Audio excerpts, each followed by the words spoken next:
Well, we've got this budget deal, and I got to say, this.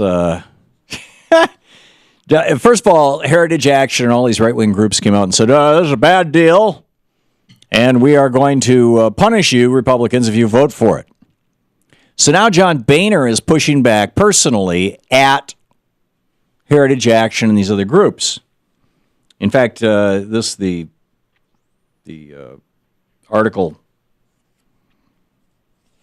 I don't have a source on this, so I'll paraphrase it. Basically, a reporter asked him what he thought about the opposition to this from Club for Growth and Heritage Action and Americans for Prosperity. And Boehner said, quote, "You mean the groups that came out and opposed it before they ever saw it? They're using our members." By that he means the Republican members of the House of Representatives. "They're using our members, and they're using the American people for their own goals. This is ridiculous." See, what Boehner knows is that these conservative groups are going to send out huge fundraising, mails to everybody in sight saying, this thing is terrible, and you need to send us $25 a week. You can help us fight the good fight. Fight the bad deal, whatever. Well, it is a bad deal. And that's, where it gets really interesting, is that it's a bad deal in large part because basically it's screwing all of us. I mean, it's this deal does nothing to raise revenue. I mean, okay, $5 tax on your airplane tickets. That's not exactly a tax increase on the rich. I mean, it does nothing about these giant loopholes.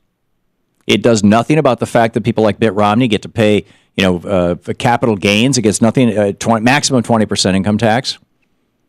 Whereas, two people working at a, good, decent union job. I mean, a couple of government workers, two teachers who are married are probably paying 25, 30% income tax.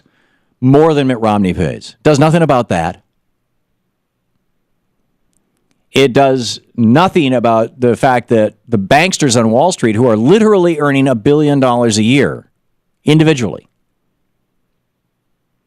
are paying a variation on the capital gains tax called carried interest. This is a nice little loophole that they got buried into our law some time back. Does nothing about that. Does nothing about the oil depletion allowance. It does nothing about the huge tax subsidies for agribusiness, for big business. It does nothing about the billions of dollars that are being offered to companies all over America. They'll just move from state to state. It does nothing about any of this stuff. It does not extend unemployment insurance. It does not undo the sequester damage to Meals on Wheels and those kinds of programs. It keeps it in place. It undoes some of the damage to the Defense Department, so the defense contractors are going to make out okay. I mean, this is basically the sales pitch for this that Paul Ryan and Patty Murray are putting forward, which is true, is that the sequester was this giant club that just chopped, this giant meat axe that just basically chopped the top off everything. And they're right. But so we're trading in meat axe austerity for surgical austerity. It's still austerity. No country has ever cut its way to prosperity. Now, Nancy Pelosi and the Democrats are going to push for this because basically this is all they're going to get with the Republicans controlling the House of Representatives. I understand the political realities of this. And I am not suggesting that were I a member of Congress, I would necessarily vote against this. In fact, I got an email from Bernie this morning. Not me. I mean, we all, anybody who's on his mailing list, right? I'm pretty sure. At least it was a press release that went out to all the press that basically said, Bernie's on the committee that put this thing together, that said that, it was his efforts, that he was successful in keeping them from going after Social Security and Medicare. Well, thank God for small favors. And I'm sure we'll hear Bernie's opinion about that and thoughts on that on Friday, probably at some length. He was rather reluctant to talk about it last Friday, because the negotiations were still ongoing, and you don't just like go blurting this stuff out on the air. But the net of this is, Nancy Pelosi wants it to pass. John Boehner wants it to pass. I want it to pass simply because it's less of a disaster than if it doesn't pass, which will be a genuine disaster, because then the sequester cuts kick in with the meat axe. But our choices should not be between less of a disaster and a horrible disaster. I mean, our choices should include something like, okay.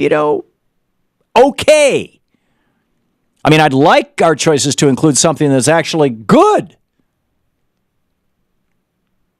Hey, let's just, do away with capital gains and make all income ordinary income.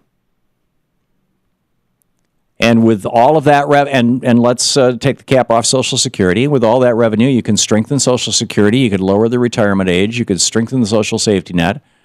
Let's talk about some programs that actually end poverty rather than just talk about poverty.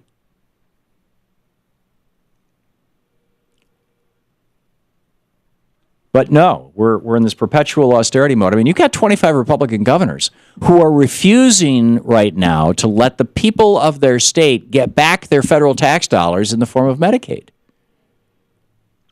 Texas paid billions of dollars in federal Texans paid billions of dollars in federal income tax dollars to the U.S. government and Texas companies.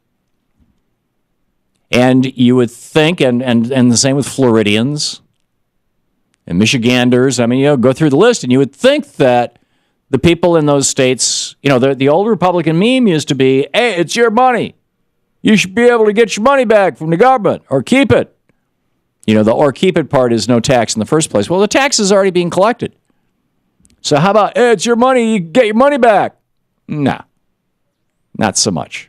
Rick Perry says, no, we don't want our money back. Texans don't want their money back in the form of Medicaid. If we have to get our money back in the form of Medicaid, keep it. He says to Washington, D.C. He says to Obama. I mean, this is all about trying to tear down the Obama presidency. It's got nothing to do with anything, that has to do with reality or healthcare policy. And in the process, by the way, Rick Perry down in Texas, and Rick Snyder in Michigan, and Rick Scott in boy, too many Ricks, right? And Rick Scott down in Florida, and 22 others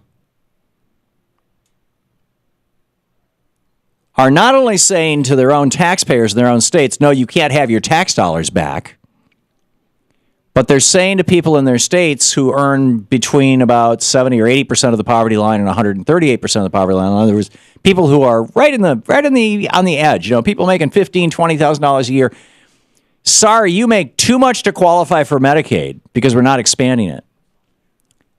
But you don't make enough to be able to afford a plan under Obamacare, because it doesn't cover you, because it was intended to cover you with Medicaid, but the John Roberts in the Supreme Court pulled that cork out.